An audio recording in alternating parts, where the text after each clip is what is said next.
Dontaesboxingnation, what's going on, guys? Hands down, pound for pound, boxing is the most corrupt sport there is.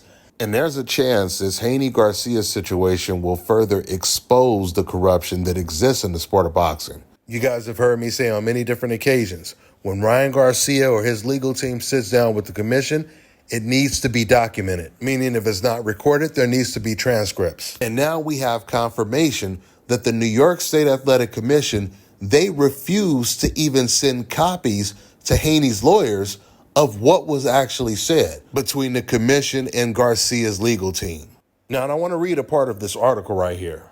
I'll go ahead and I'm going to put the link in the description box so you can read the entire article because there's a lot of information in this article.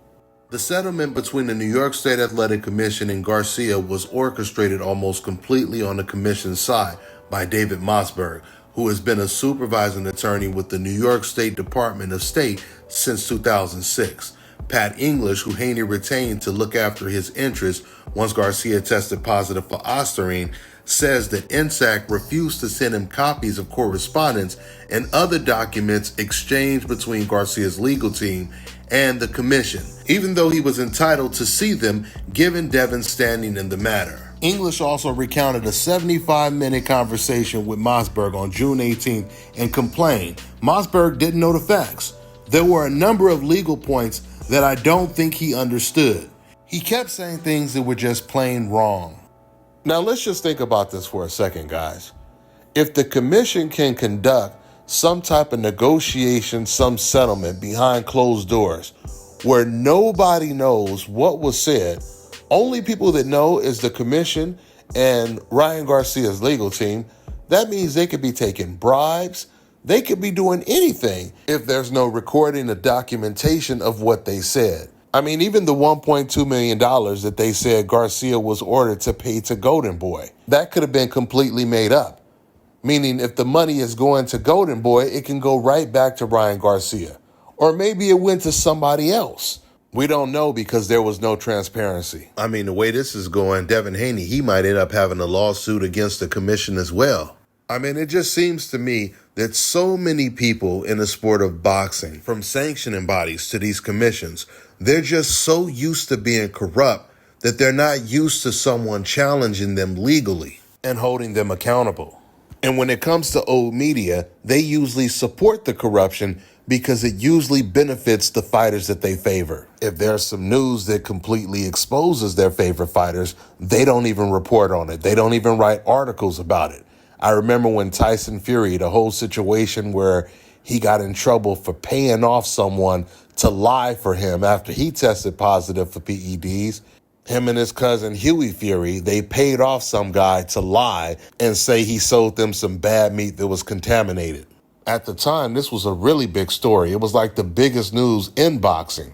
And the UK was reporting on it, but American boxing websites, they weren't reporting on it at all. The biggest boxing websites in America, they didn't even write articles on it. Just like they're not writing articles on this situation with the New York State Athletic Commission. With that being said, I want to get back to this article. Right here, they're talking about the whole Ryan Garcia situation exposing the commission. It says the process by which New York State Athletic Commission resolved the Ryan Garcia matter exposed serious fault lines at the commission.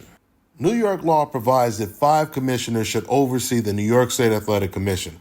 One of these positions has been vacant for years. The other 4 are filled by people who, for the most part, have little or no understanding of the intricacies inherent of combat sports from a competitive or business point of view.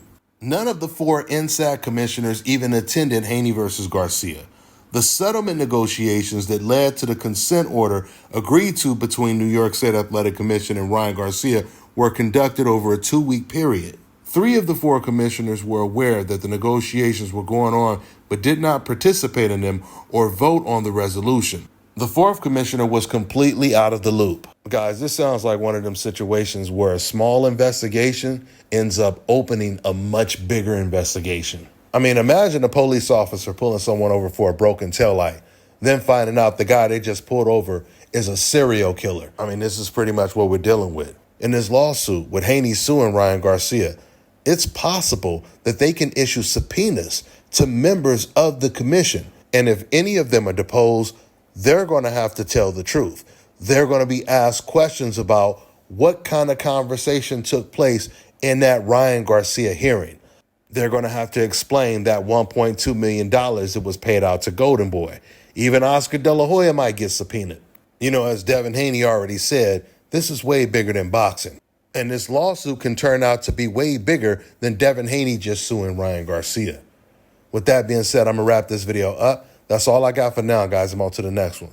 Let me tell you guys about Issa Israel Law Firm. It is a full-service legal practice based in Denver, Colorado, an emerging hub for combat sports and high-altitude training. If you're a fighter inside or outside of the ring and you need a law firm you can trust to fight for you, visit thefighterfirm.com or email help@iilawfirm.com. Legal representation is usually limited to plaintiffs or defendants in Colorado, but iFirm can help anyone in the world with trademarking their business name, logos, and U.S. immigration issues. This brother has been my attorney for a while and helped guide me through all kinds of business and civil issues, so make sure you guys go to thefighterfirm.com. All right, now check this out, guys. If you're looking to repair eczema scars, burns and bruises, dark spots and blemishes, fever blisters, diabetic ulcers, this right here is the perfect product for you guys. It's called LO Decay Face and Body Oil. Athletes and top-ranking boxers, they're also using it after training to reduce swelling, inflammation, and to ease the pain. So get yours today. Go to lodecay.com, like them on Facebook, and follow them on Instagram.